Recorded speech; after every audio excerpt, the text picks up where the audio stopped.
Alors voilà, dans la palette page, vous allez dans le menu de la palette page et vous allez indiquer que vous insérez des pages.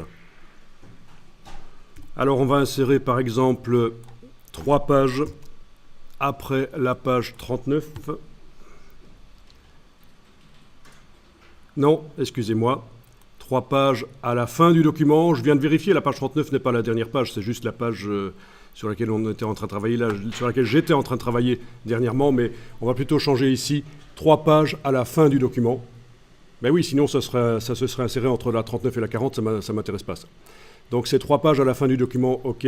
Les voilà les 3 pages.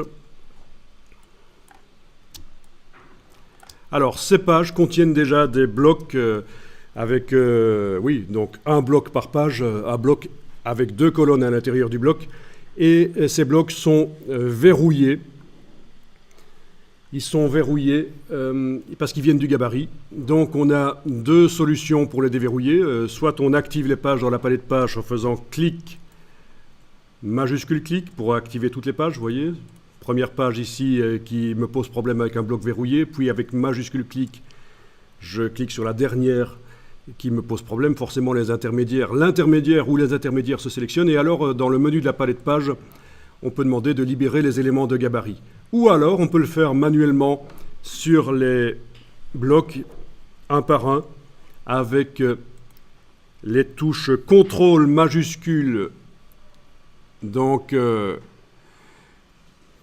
CTRL SHIFT sur le PC, et cliquer sur le bloc, et ça le déverrouille. Commande majuscule, et cliquer sur le bloc sur le Mac, ça déverrouille les blocs, vous voyez. Voilà, ils sont déverrouillés, c'est 2 manières de faire les choses. Si vous avez énormément de pages, bien sûr, la première méthode, libérer tous les éléments du gabarit après avoir sélectionné les pages, ce sera mieux, ce sera plus rapide. Et on va faire le chaînage. Alors, on va le faire à la volée, c'est-à-dire que d'un coup, je vais chaîner les 3 blocs pour que le texte coule dans cette page-là, puis dans celle-là, puis dans celle-là.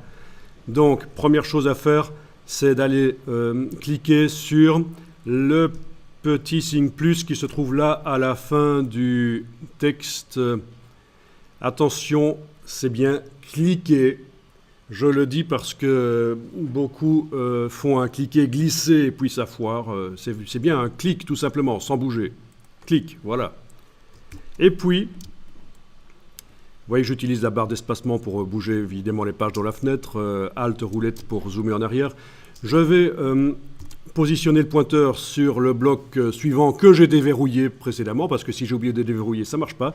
Mais plutôt que de bêtement cliquer, qui va m'obliger à recliquer sur la petite flèche plus, la petite croix plus rouge, et puis à nouveau faire l'opération, je vais faire à la volée, c'est-à-dire j'enfonce maintenant la touche Alt. Vous gardez la touche Alt enfoncée, vous avez vu que l'icône change. Quand on enfonce la touche Alt, vous la gardez enfoncée, vous cliquez sur le bloc, voilà. Puis à nouveau cliquez sur le bloc là, puis à nouveau sur le bloc là, voilà. C'est du chaînage à la volée.